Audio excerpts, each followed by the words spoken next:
Hey guys, tonight we step into a world that feels both distant and disturbingly familiar. The world of medieval minds.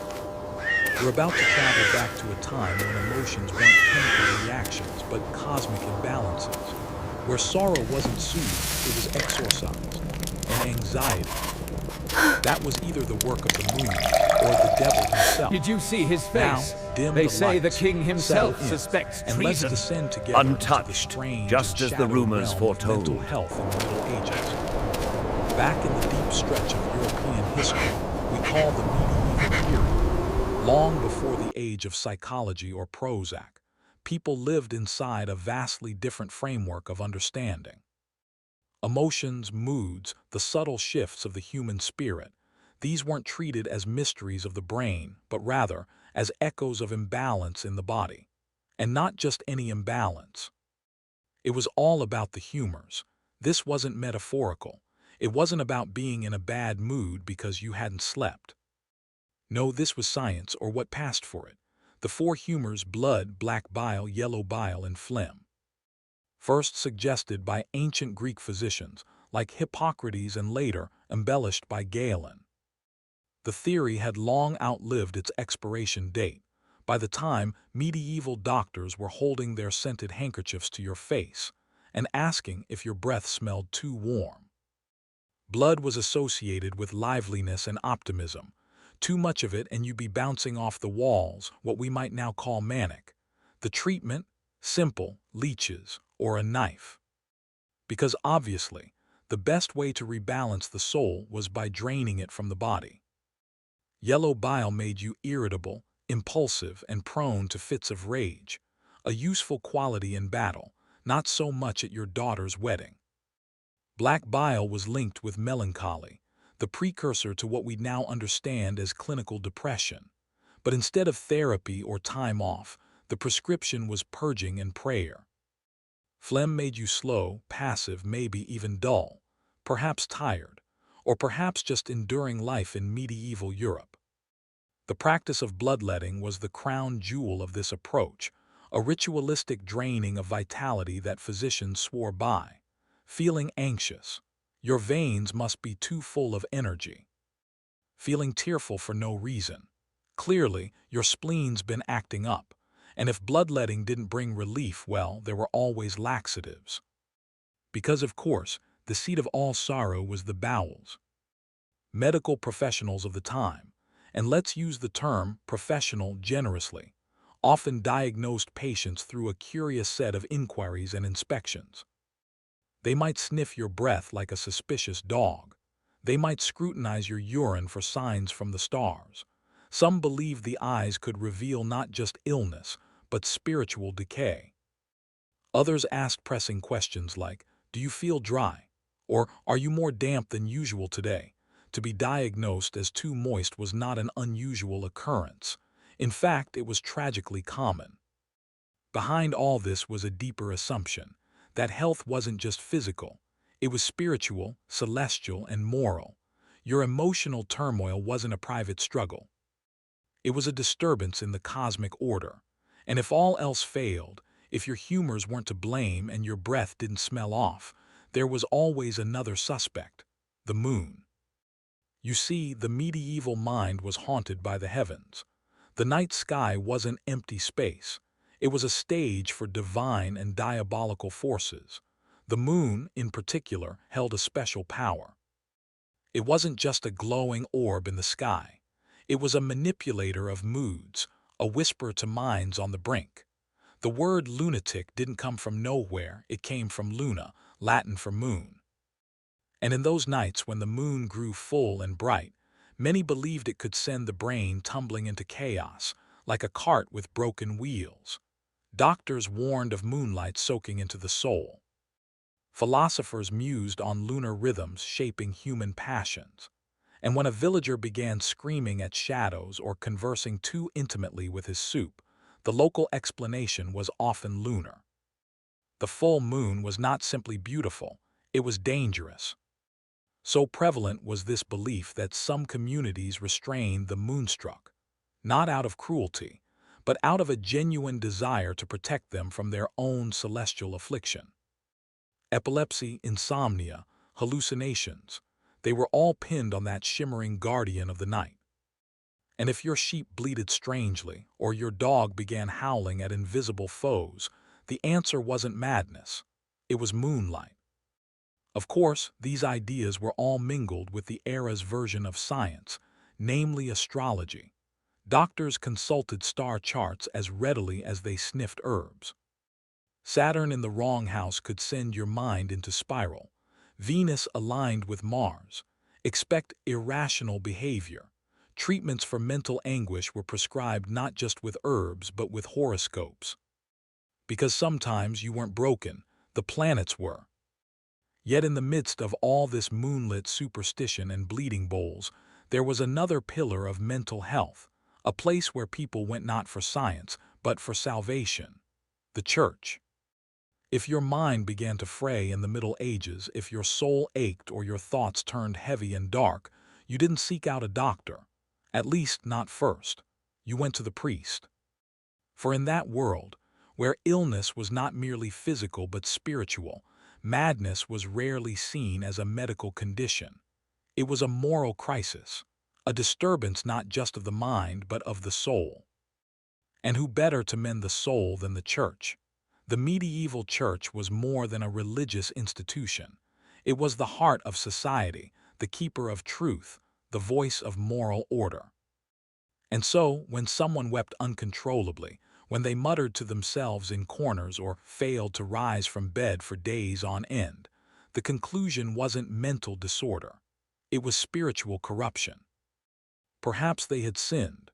Perhaps they had invited darkness into their lives, or perhaps something darker had found its way in without an invitation: anxiety. A sign the devil was growing comfortable in your chest. Sadness, proof of a sin you hadn't yet confessed. Hearing voices. That wasn't a mental break, it was demonic subletting. Priests were, in essence, the mental health professionals of their time, armed not with empathy or insight into the human psyche, but with incense, Latin chants, and the conviction that all suffering came from the fall of man. Their therapies were simple: confess, fast, pray harder, and above all, repent. The line between sin and sickness was thin and jagged. If you laughed too freely, they might accuse you of vanity. If you smiled too little, they'd warn of sloth, a spiritual laziness known in theological circles as acedia, a form of despair that lingered like a fog over monasteries and lonely hearts alike. A person gripped by acedia wasn't seen as depressed. They were seen as weak-willed, morally fragile. Perhaps they hadn't prayed enough. Or perhaps they were slipping toward hell, one disinterested sigh at a time. For those who wandered too far from the boundaries of acceptable emotion, those who heard voices or lost touch with the rules of reality, the church offered more intense interventions: pilgrimage, fasting, and in the more severe cases, exorcism. Yes, if you sobbed into your bread or spoke in tongues no one could decipher, it was entirely possible that the local priest would conclude that you were possessed, that you were a battlefield upon which good and evil were fighting, and to help you, they would not offer calm conversation or a prescription. They would offer ritual. Some exorcisms were whispered prayers in candlelit chapels. Others were elaborate affairs, public, dramatic, terrifying. Latin verses chanted over you as holy water was splashed across your face, relics of saints pressed against your chest, incense filling your lungs until your sobs became coughs and your confusion became exhaustion. If you trembled or screamed, it was proof the demon was surfacing. If you sat too still, they simply prayed louder. In many cases, people were tied to benches or made to fast for days before the rite began. Some were forced to drink blessed water.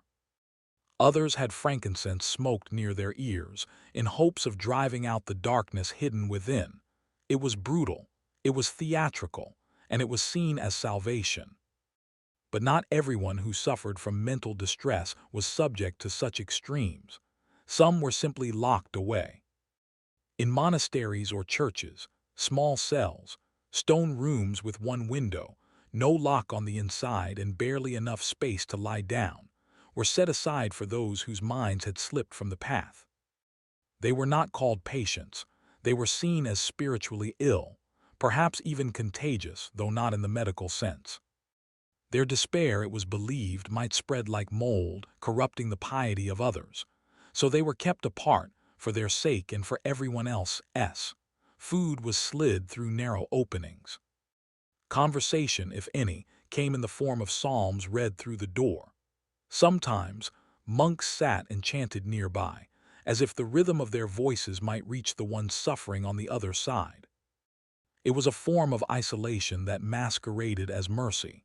For some, it worked. The quietude, the structure, the relentless repetition of prayer and fasting, these things gave a shape to the chaos within. For others, it deepened their torment.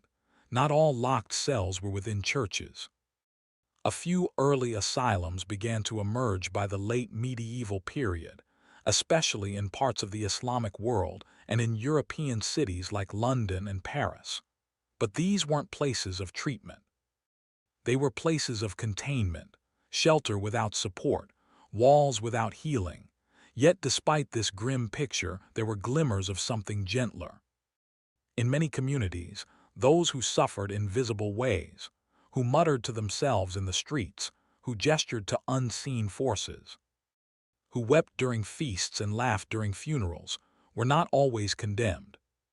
Some were seen as holy fools, touched by the divine, outside the laws of reason and perhaps closer to God because of it, and sometimes the village simply tolerated them.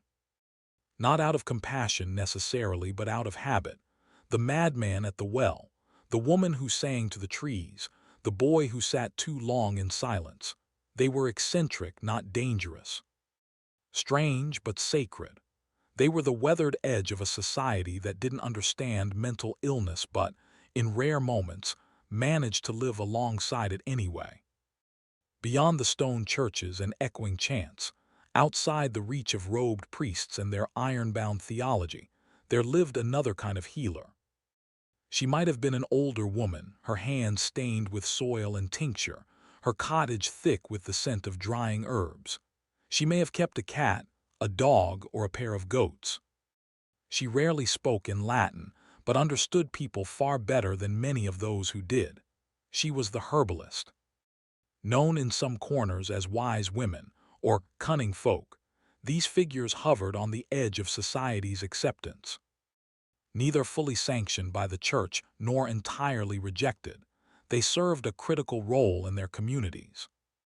When someone began to suffer, when they wept for no clear reason, or couldn't sleep, or wandered the woods talking to no one, neighbors often came to her door.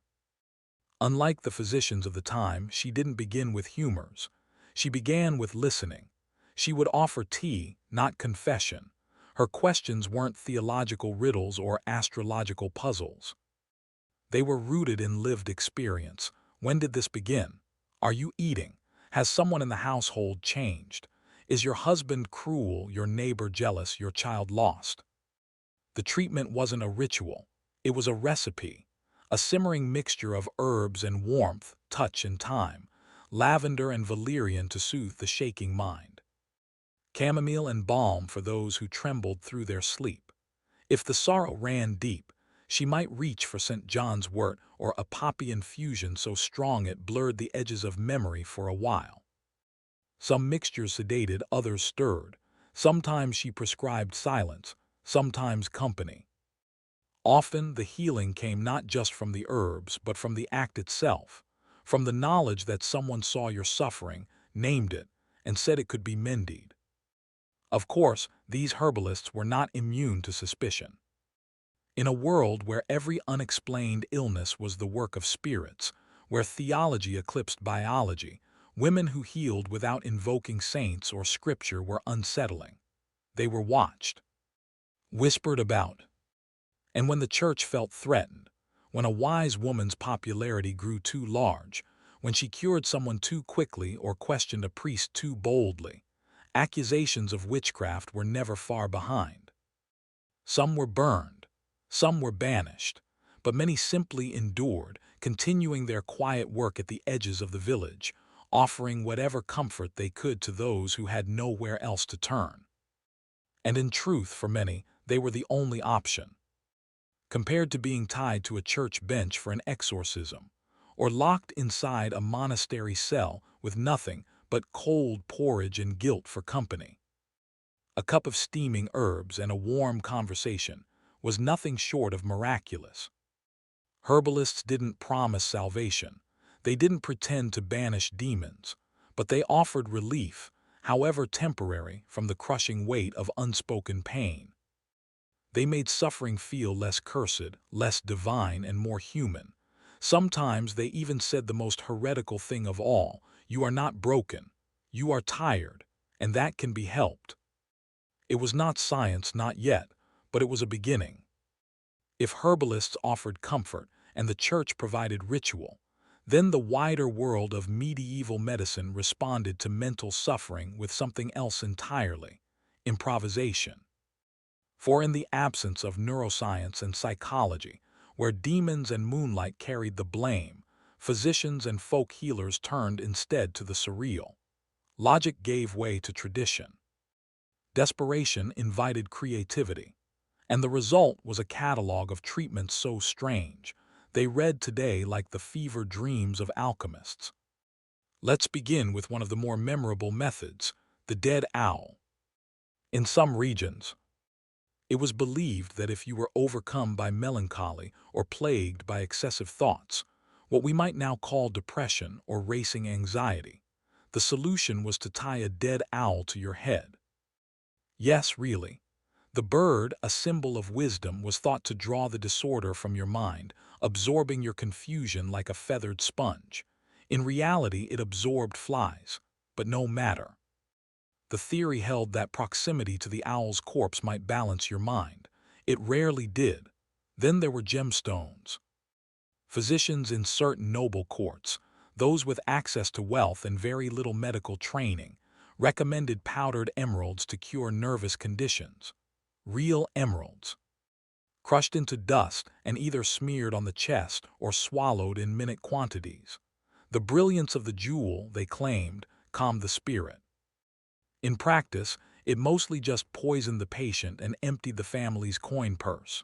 Still, it was endorsed with confidence and consumed with hope. Astrology also made its rounds, of course. If you were weeping uncontrollably or laughing at funerals, it might have less to do with your personal circumstances and more to do with Mars rising in a bad mood. The stars didn't just govern fate. They meddled in emotion. A misaligned Venus could lead to heartache. Saturn in a hostile position might explain your existential dread. Treatments: wait for Jupiter to get into a better alignment. And in the meantime, perhaps wear amulets, avoid certain foods, and definitely stay indoors when Mercury misbehaves. But some remedies went further still, past astrology, past medicine, into something theatrical and strange. One physician recommended wrapping the afflicted in the skin of a wolf during a thunderstorm. The idea that the shock of nature, lightning, thunder, and the symbolic power of the wolf might scare the madness out. Others proposed a more pastoral cure: whispering your sorrows into the left ear of a black dog, then letting it run away. The dog, it was said, would carry your grief far from home, leaving you lighter in its absence. Whether the dog was also emotionally burdened afterward was not recorded. Birds made several appearances in this curious playbook. One treatment involved stuffing aromatic herbs into the belly of a pigeon, then waving the bird around the patient's head. The symbolism remains unclear. Perhaps the movement of scent was thought to stir the stagnant humors, or perhaps the flapping of wings was meant to confuse the melancholy away. And if all else failed, there was always the pilgrimage. In a time before therapy, this was the ultimate catch-all prescription. Pack your sandals, shoulder a bag of dried bread and prayer beads, and walk hundreds of miles if necessary, from village to shrine, from monastery to mountain pass. The journey itself was the treatment. You were to suffer, sweat, endure, and perhaps find clarity along the road, or at the very least distraction. Many returned sunburned, blistered, and no less confused, but the act of movement gave shape to their despair. These treatments, as absurd as they sound, were not offered in malice. They were born from the human urge to fix what is broken, to heal what cannot be seen, to bring order to a mind unraveling. They were strange, yes, often useless, sometimes cruel. But occasionally, by pure accident or the force of belief, they helped. And in a world without explanation, where silence echoed louder than science, even the act of trying could feel like hope. Every medieval town, no matter how small, no matter how devout or superstitious, seemed to have one. A man who muttered to himself while blessing chickens. A woman who danced barefoot in the market square, chanting rhymes only she understood. They were the town madmen, the blessed fools, the soft-footed strangers in their own village. And strangely enough, in a society quick to condemn the unfamiliar, they were often left alone. It wasn't compassion exactly, nor was it ignorance. It was something more complex, a strange blend of fear, amusement, and reluctant acceptance. People with visible mental illness weren't always hidden away. They weren't always accused of sin or possessed by devils. Sometimes they were simply known. They were called names: Old Will the Wanderer, Mad Meg, Tom Fool. The sort of nicknames that today might sound cruel but in their time carried a kind of twisted affection. You weren't outcast. You were identified. You were part of the village fabric, woven somewhere between the baker and the bell ringer, eccentric but expected. Some of these individuals lived in doorways, under the eaves of churches, in hollowed barrels beside the riverbank. People gave them scraps. Children stared, warned not to, but of course they always did. Sometimes these outsiders were treated as vessels of prophecy. If a madman pointed at the sky and shouted of birds and blood, someone might whisper that it was a sign. If a woman in rags wept during Mass, they said the Virgin had visited her dreams. Other times they were simply background noise, the village's thundercloud that never fully passed. In certain places, the presence of the mad was almost institutional. Their unpredictability became part of the expected rhythm of life. A baker might leave bread on a windowsill. A blacksmith might quietly mend a walking stick left in the road. Even the deeply religious, those who feared madness as a doorway to the demonic, sometimes paused and looked the other way, not because they approved, but because something in them recognized that this could be anyone, a neighbor, a son, themselves next week. Still, tolerance had its limits. If the mad became too loud, too violent, too disruptive, if they interrupted a sermon or frightened a noble or broke into prayer at the wrong hour, the leniency vanished. That's when the priests returned, or the ropes, or the quiet decision to send them away. Tolerance was not compassion, it was convenience, and when it ceased to be convenient, it was revoked. Yet the fact that such figures were allowed to roam at all, that they were not always hidden or harmed, speaks to something remarkable. In a world obsessed with order and purity, these people remained. Perhaps it was because they embodied something others dared not name, a truth, that the mind could fracture without warning, that the soul could bend and not break. That sanity, for all its rules and rituals, was not a fortress but a tent flapping in the wind. They were the living proof that society didn't fully understand itself. And sometimes, instead of punishing what it didn't understand, it simply stepped around it. If you were a woman in medieval Europe, overwhelmed, tearful, restless, there was a word waiting for you, a diagnosis without examination, a label without understanding: hysteria. It was a catch-all term, a bucket into which nearly every inconvenient emotion or unpredictable behavior was thrown. Cry too much, hysterical; don't cry at all, suspicious. Grow weary, lose interest in chores, express anger or longing or, God forbid, ambition, Hysteria again. The word itself came from the Greek hystera, meaning womb. And behind that name lay a theory both absurd and deadly persistent, that the uterus, when dissatisfied, could wander freely inside the female body, causing chaos wherever it went. It might climb into the chest and cause breathlessness, into the head and bring confusion, into the legs and summon twitching or fainting. A roaming womb, that was the explanation.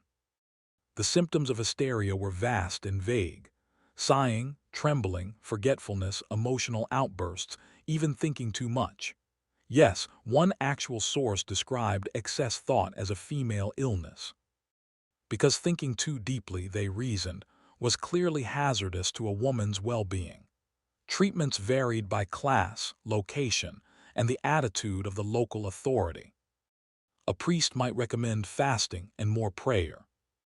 A physician, armed with a jar of leeches and a poor grasp of anatomy, might suggest herbal compresses or fumigation, a rather alarming process involving smoke directed at the lower half of the body in an attempt to guide the womb back to its rightful place. And then there were the more troubling remedies. Some midwives, under pressure from desperate families or suggestive doctors, were told to perform manual stimulation to calm the uterus, a practice that would evolve, centuries later, into the clinical invention of the vibrator. But in the medieval period, it was done in secret, in shame, and often under coercion. Marriage, too, was seen as a cure. If a woman was single, she needed a husband to stabilize her womb. If she was married but distressed, she simply needed more children, more pregnancies, more labor, more demands to drown her emotions in duty. But if she persisted, if she resisted or worsened or simply refused to quiet herself, then the diagnosis could change. A woman with visions or knowledge of herbs or too many opinions might suddenly find herself accused not of illness, but of witchcraft. Because nothing, in the eyes of medieval men, was more threatening than a woman who seemed to know herself. Still, not all paths led to punishment. Some women found solace in convents, where the pressures of family and fertility faded. There, within stone walls, feelings were sometimes allowed to be framed as spiritual suffering. Nuns recorded their anguish in letters and manuscripts, their writings steeped in biblical language but unmistakably personal. They wrote of despair, of longing, of emptiness that no amount of prayer could quite lift. They described experiences that today we might call trauma, depression, or grief. And though their words were often cloaked in theology, blaming demons or divine tests, they offer us, centuries later, rare insight into how women tried to make sense of their inner lives in a world that did not want to hear them. For those outside the convent walls, however, survival meant silence. The smartest strategy was simple: keep your feelings brief, your complaints quiet, your tears invisible. Above all, never talk to your cat in public. Because in a world where even kindness could be mistaken for a pact with the devil, a woman's safest defense was not being noticed at all. In a time when priests wielded guilt like a blade and physicians offered knives before comfort, the true caretakers of the mind often lived on the outskirts of villages, surrounded not by relics or scrolls, but by roots, leaves, and the low hum of bees in the garden. These were the herbalists. Often older women, though not always, they were the keepers of forgotten knowledge, passed down not through scripture, but through whispered conversations, moonlit observation, and the aching memories of those they had healed before. They didn't carry titles, they didn't wear robes, but they had power, the quiet kind. If you found yourself unraveling, losing sleep, losing words, losing interest in the world, you didn't confess to her. You sat by the fire and she put a warm cup in your hands. Maybe it was lemon balm. Maybe it was mugwort or valerian steeped until bitter. She wouldn't start with a prayer. She'd start with a question: what changed? Who have you lost? Where does it hurt? Herbs were her tools, but listening was her craft. She treated sadness with infusions and anxiety with tinctures, lavender to calm the mind, chamomile for the trembling stomach, poppy for the deep wounds that refused to surface. She might crush nettle with rosemary for a bath, or boil fennel seeds in milk for the sleepless. Her knowledge wasn't written, but woven, stitched into her every action, each bundle of dried leaves hanging from her ceiling like blessings waiting to be unwrapped. She rarely asked about sin. She didn't ask about demons. She asked about your mother, about your children, about how long you'd been pretending you were fine. To outsiders, her work seemed like magic. She knew things, when the cows would birth early, when storms would roll in, which part of the river healed better than the rest. She read your face the way others read the stars. It unsettled the church. A woman who healed without invoking saints, a woman who claimed no divine authority, yet gathered quiet crowds at her door, suspicious. And so suspicion hardened into fear. Fear became accusation. A healer who worked too well became a threat. Some were dragged before councils, accused of witchcraft, made to explain how a cup of flower tea could quiet a weeping child when prayer could not. But many survived, quietly, cautiously. They wrapped their remedies in metaphor. They spoke of balancing wind and warmth, not humors or spirits. They smiled gently when men asked stupid questions, and gave simple answers while hiding the complicated truths behind them. Their real magic wasn't the herbs. It was the space they created, space to feel sorrow without shame, to speak madness without judgment. Because in a time when the soul was either sinful or sick, and rarely anything in between, the herbalist allowed you to be something else, human. Her cottage was not a church. Her work was not ceremony. But to the girl afraid of her thoughts, the man who cried after dark, the mother too exhausted to stand, her fire-lit kitchen was the closest thing to sanctuary they would ever know. If the body was misbehaving and the spirit couldn't be soothed, and herbs had failed, then there was still one more resource available to the medieval healer: imagination. Medieval medicine, especially when it came to the mind, wasn't bound by consistency. It was shaped by symbolism, old wives' tales, fragments of pagan memory, and the desperate logic of those trying to cure the uncurable. And sometimes the results were astonishing. Take, for example, the method of curing sadness with a dead owl. Yes, in certain traditions, it was believed that if a person was burdened by melancholy, what we now understand as clinical depression, they could tie the corpse of an owl to their head. The owl, a creature of wisdom and night, was thought to draw the darkness out through some invisible magnetism. The logic was poetic, in a way. Let the bird of night carry away the night inside you. In reality, it attracted insects, raised fevers, and probably made things worse. But no one questioned the symbolism. In fact, they leaned into it. Another remedy: emerald dust. Actual gemstones, ground into fine powder and applied to the chest, or in extreme cases, swallowed in small doses. The shimmering green of emerald, some believed, calmed the heart and balanced the humors.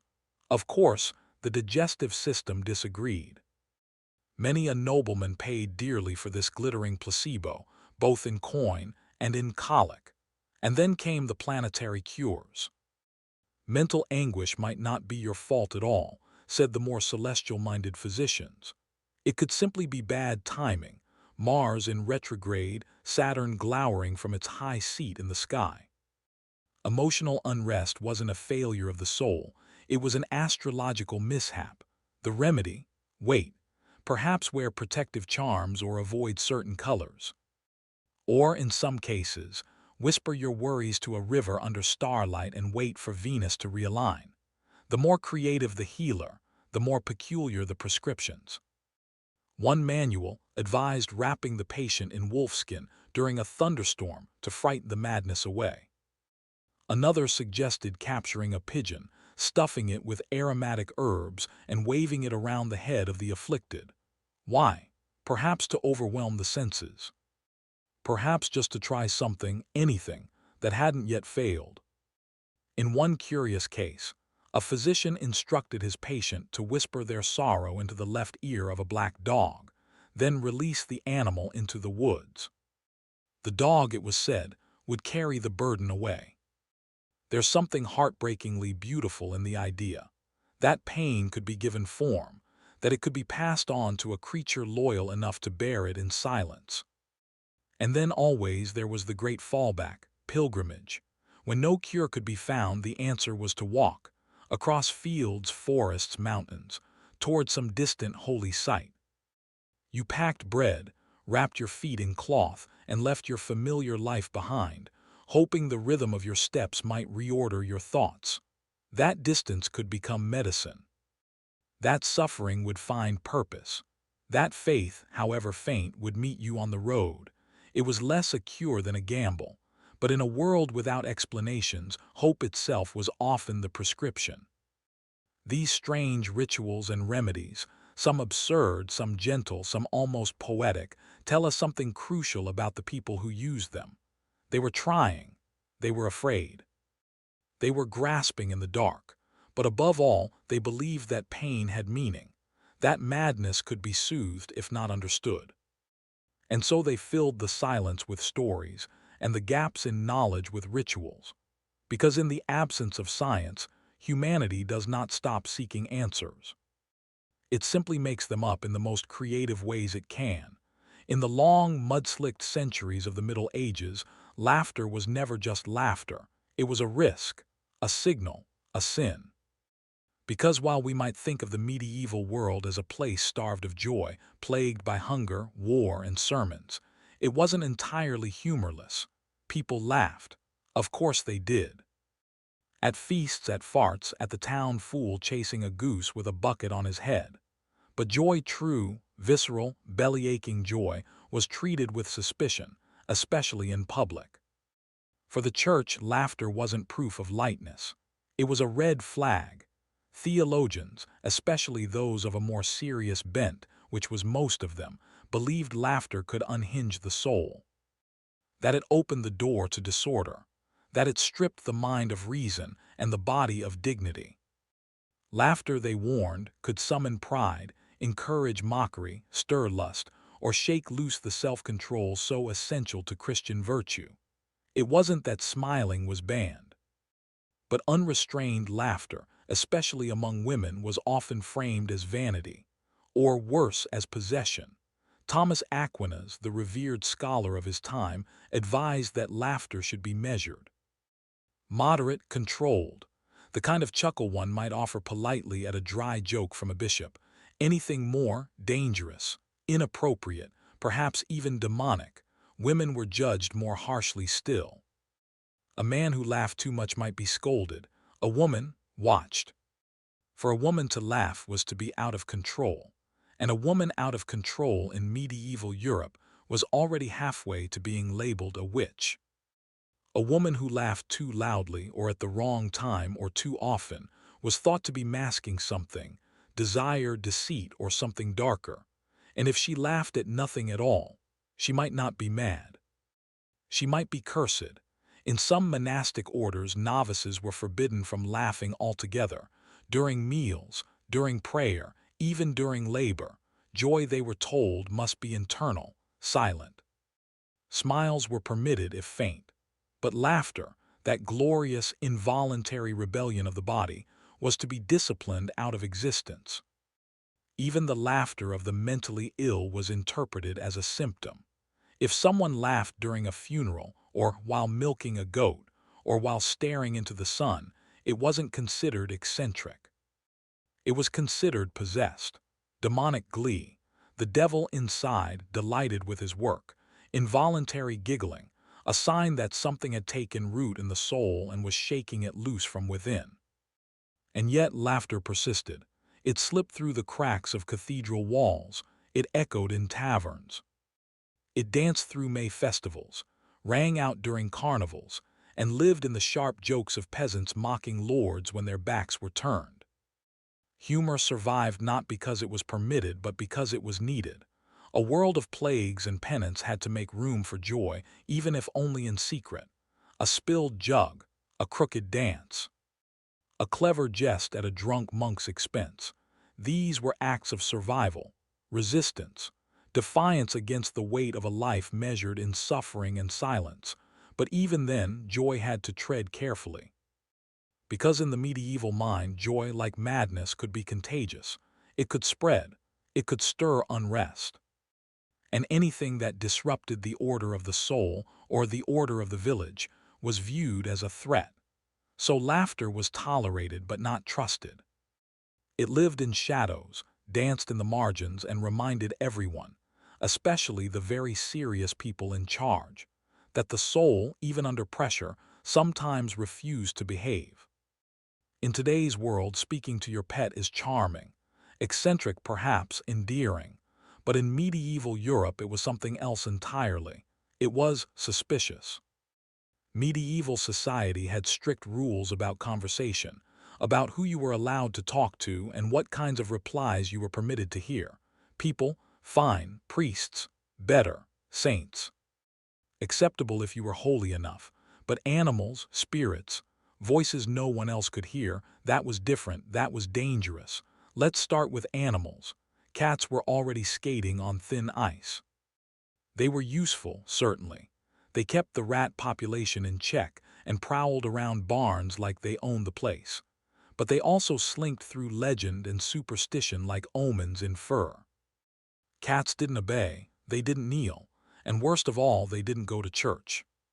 So if you were seen talking to your cat too fondly, especially if that cat seemed to respond in its own way, people might start to whisper, was it just a pet? Or a familiar, a demon in disguise, sent to whisper secrets from the devil's ear to yours? Birds were no safer, crows were tricksters, owls were eerie.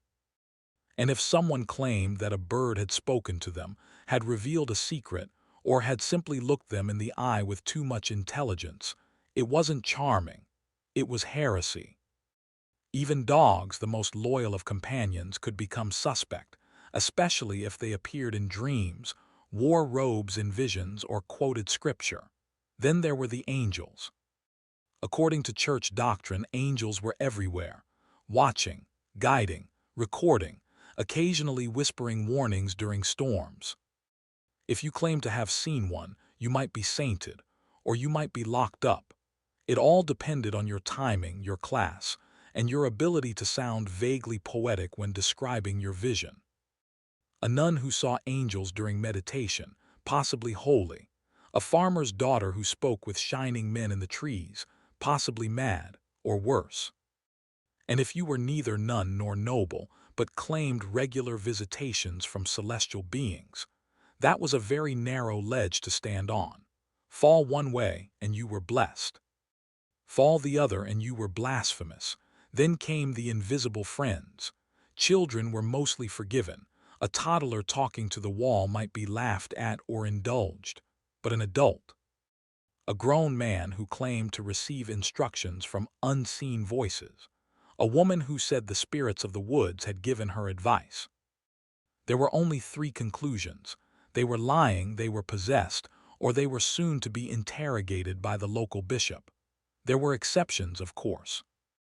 Some mystics, like Hildegard of Bingen, claimed visions, divine encounters, and revelations. Because she was cloistered, educated, and careful in her phrasing, she was tolerated, even celebrated. But a peasant named Bertram who spoke to squirrels about salvation, no one was writing down his gospel. And yet these stories weren't rare. People in medieval times lived with mystery as a daily companion. The line between the divine and the deranged wasn't just thin. It shimmered, it shifted, and it swallowed people whole. You might be a prophet one year, a heretic the next. So those who heard voices learned to keep silent. Those who saw visions learned to describe them in carefully chosen terms. And those who simply needed to speak to something, anything, often waited until dusk, until the village slept, and whispered their worries into the fur of their cat. Because in a world where saints heard God and fools heard demons, and where no one really understood the mind, The safest thing to do was keep your madness dressed in metaphor. And never ever let it talk back. Madness in the Middle Ages wore many faces. Some wandered the streets in full view of the world, barefoot, babbling, laughing at invisible jokes. Others suffered quietly behind the heavy doors of family homes, their pain hidden, whispered about, or ignored altogether. In public, mental illness could become performance. A man who shouted at puddles or argued with his own boots might be called a fool, but not necessarily with cruelty. He became part of the town's rhythm, a strange landmark in the social landscape. People knew him, children watched him from corners, bakers tossed him crusts. He might even earn a kind of fame, his mutterings reimagined as prophecy, or his eccentric habits mistaken for divine eccentricity. In some villages, such figures were believed to be touched by God. Their unpredictability lent them an odd authority, like weather or fate. They might blurt out truths no one wanted to hear. They might bless a child or curse a cow, and both acts would be taken seriously. Their madness was tolerated not because it was understood, but because it couldn't be explained. And in a world ruled by mystery, inexplicable things were often treated with reverence or fear. These people lived in the margins, sleeping in barns beside wells on chapel porches. They were not imprisoned unless they crossed a line, but that line was always shifting. One day you were the beloved village fool. The next, you were an embarrassment at a festival or a threat to a visiting nobleman. And then the chains came, because tolerance in the Middle Ages was conditional. It depended on your volume, your timing, and whether your madness was amusing or inconvenient. Behind closed doors, the story was different. Families who had a troubled member, a son prone to silences and stares, a daughter who wept without reason, did not talk about it. There were no clinics. No terms like mental health. There was only shame, and shame in that world was almost contagious. To admit a relative's suffering was to risk your standing in the community, so people hid it. Locked it away. They told stories of fevers, of grief, of God's tests. Some sent their afflicted to monasteries, hoping monks would take them in as acts of charity. Others placed them on pilgrimage routes, hoping the road itself might shake the darkness loose. In more tragic cases, families disowned them entirely. And if someone's behavior was mild enough to avoid scandal, they were simply ignored, expected to keep up appearances, to work when possible, to suffer silently, to never speak of what they felt, especially if what they felt made no sense to others. Mental illness in medieval society had no language of legitimacy, no framework. It was either visible and tolerated as madness or invisible and buried as failure. There was no in-between, but this did not mean people didn't feel it. They did. Monks wrote of despair. Widows spoke of sorrow. Laborers went silent under the weight of exhaustion and grief. The human experience had not changed. Only the words we had for it had yet to be born. By the end of the Middle Ages, somewhere in the twilight of the 15th century, something began to shift. Not loudly, not everywhere. But if you looked closely, if you listened between the chants and the grinding of old rituals, you could feel it, a soft murmur of change.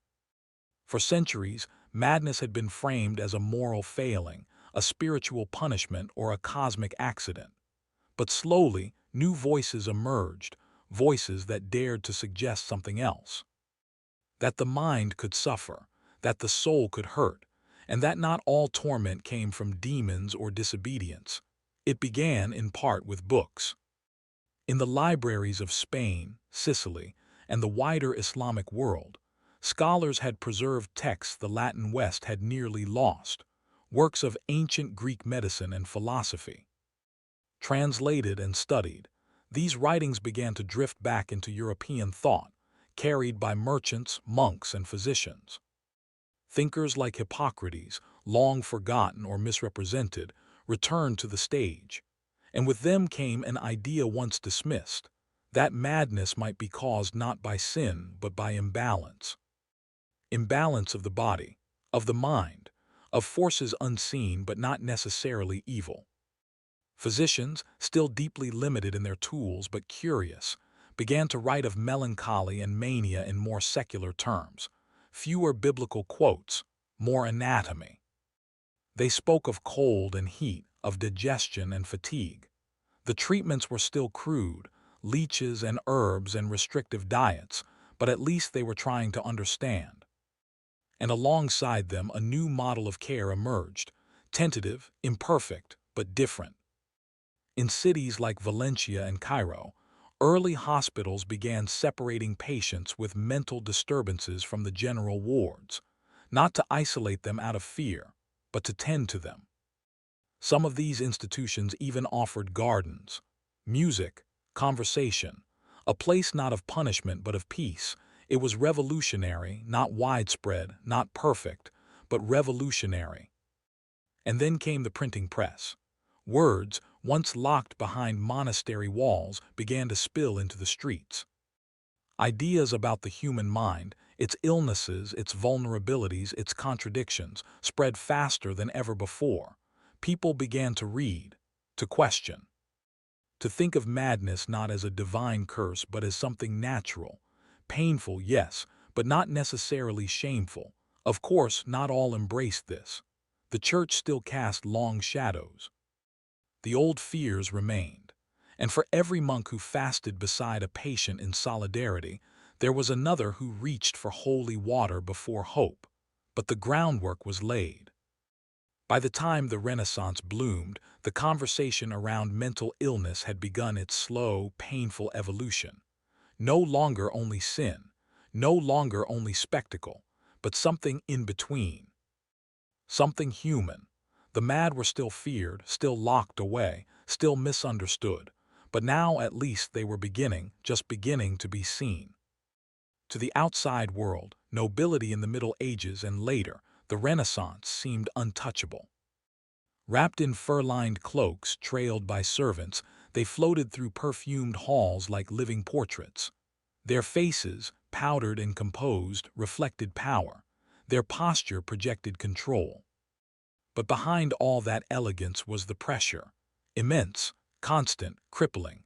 From the moment they were born, nobles were not raised as people. They were raised as symbols. Every gesture, every word, every pause at a banquet was part of an unspoken script. Deviation wasn't just frowned upon, it was punished. Sometimes socially, sometimes spiritually, sometimes silently over years of isolation. This pressure created a different kind of madness, not the loud, street-wandering kind, but a quieter unraveling. The sort that crept through empty halls at night, uninvited. A noblewoman who cried too often might be called unstable. A lord who forgot his lines, his rituals, his public mask, was whispered about as unfit.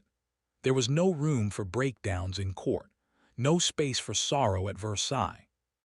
Not at the imperial courts of Kyoto, not in the marble-shadowed palaces of Florence. And so, those who began to crack did so quietly. Some retreated into poetry, writing verses not of triumph or glory, but of grief, longing, and dread.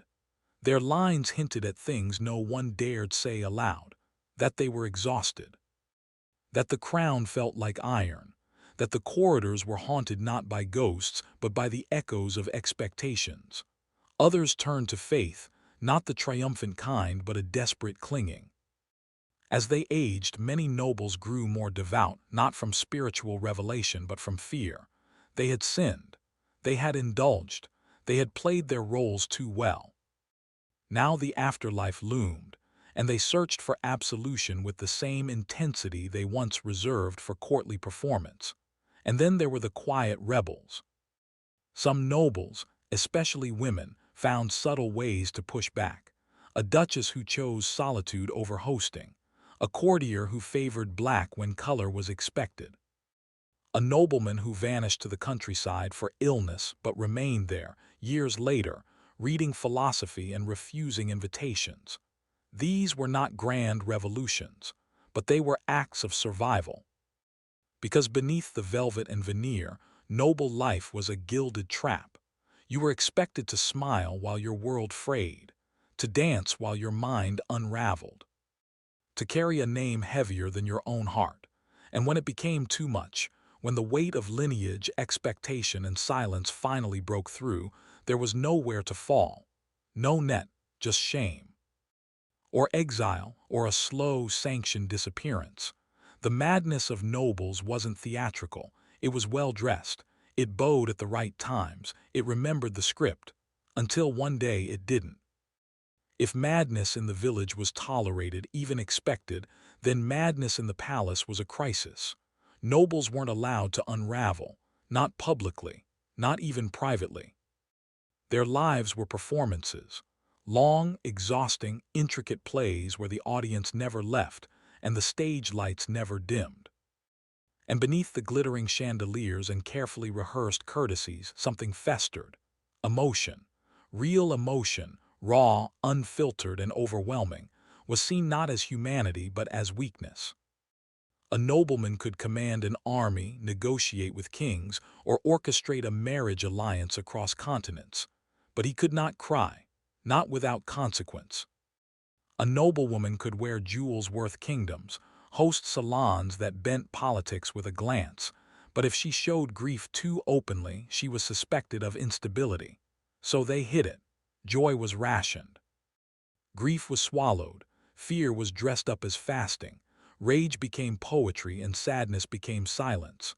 Nobles learned from childhood how to perform serenity, how to smile while being watched, how to say I am honored instead of I am drowning. Behind their bedroom doors, their journals wept for them, leather-bound volumes soaked with sorrow and shame, sealed and locked in drawers.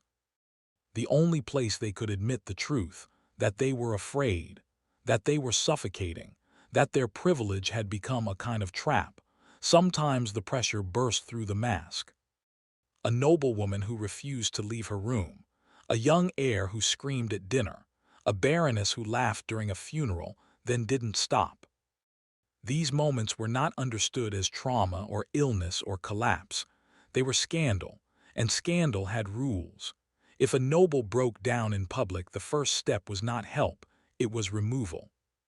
They were sent to the countryside, or taken ill or retreating into quiet reflection. Behind these polite phrases lay cold stone rooms, locked estates, or in some cases private asylums. Not to heal them, but to hide them. Because the greatest threat to the aristocracy wasn't madness itself, it was visibility. One outburst could tarnish a name. A single whisper could ruin a marriage alliance. And so entire families would rather bury the truth than face the reality that their titles, their crests, their perfectly composed lives had cracks running through them. Some nobles turned their repression into obsession. Ritual replaced therapy. Ceremony replaced comfort. A fan opened just so. A sleeve folded at the perfect angle. In the Japanese imperial court, such gestures were entire languages of emotional suggestion, because to speak openly was too dangerous. In France at Versailles, a misplaced glance could end your political future. And in England, nobles learned to master the stiff upper lip, not as a virtue, but as a survival mechanism. But even marble eventually crumbles under pressure. Some nobles cracked. There are records, delicately phrased, of dukes who walked into rivers fully dressed, of countesses who believed their mirrors whispered back, of lords who disappeared into their libraries and never came out again. These were not dramatic revolutions. These were slow implosions, and yet the show always continued. The tapestries were dusted. The carriages rolled on. The court danced, drank, and bowed, because nobility wasn't about peace of mind. It was about performance, and performance allowed no room for collapse, only for erasure. To be born noble was not a blessing. Not entirely. It was an inheritance, a heavy one. And it began the moment you opened your eyes, not as a child, but as a vessel, a continuation of a family name. A tool in a centuries-old plan. You weren't raised to be someone. You were raised to be something, a symbol. In France, a young duke's son was taught to bow before he could read. His tutors didn't ask what he loved. They asked whom he might marry, whose land he might acquire, how best to display modesty without appearing weak. Every gesture was calculated, every word rehearsed. A wrong expression during a royal visit could haunt the family for decades. Across the sea in England, the pressure was no less suffocating. Firstborn sons inherited titles, and with them estates, debts, and responsibilities stacked like stone upon their backs. To fail was unthinkable, to falter shameful. And so they learned to suppress, to obey, to become the ideal heir long before they became men. Younger sons had different fates, but not kinder ones. Many were funneled into the church or the military, not by choice, but by duty. Their paths were decided for them, etched into the family strategy like lines in a ledger. A noble family was a tree, and each child a carefully placed branch. No one asked if you wanted to be part of the forest. Noble daughters were weighed differently, but no less cruelly. Their value lived in their dowries, in their silence, in the purity of their bloodline. From the time they could walk in a straight line, they were taught to smile, to lower their eyes, to speak without truly speaking. Their futures were bartered across banquet tables, stitched into marriage contracts, concealed behind the lace of their wedding gowns. In Japan's imperial court, children were drilled in the subtle art of presentation. A flick of a sleeve, a syllable too soon, everything mattered. One misstep could lower your entire house in the court's invisible ranking system. Their emotions were translated into poetry, gestures, or silence. Words were too dangerous. In Russia, where nobility meant both power and peril, children learned early that loyalty was everything, and also nothing. A wrong alliance could destroy a family overnight. And so, from childhood, noble sons and daughters were trained to dissemble, to hide their true thoughts, to smile when terrified, to show devotion even when plotting escape. What if you didn't want it? What if you didn't want the land, the name, the pre-selected spouse? What if your soul strained against the script? Too bad. Rebellion wasn't disobedience, it was betrayal. You could not simply choose another path. You were the path. Your desires were irrelevant, your feelings dangerous. And so, many learned early how to disappear inside themselves. Some grew cold, controlled, masters of the mask. Others broke quietly through nightmares, illnesses that couldn't be explained, or long silences mistaken for poise. A few tried to run, but there was nowhere to go. Others conformed so tightly they became hollow, barely able to remember what it meant to choose. The crown was polished, the inheritance protected, the legacy intact, but the child was gone.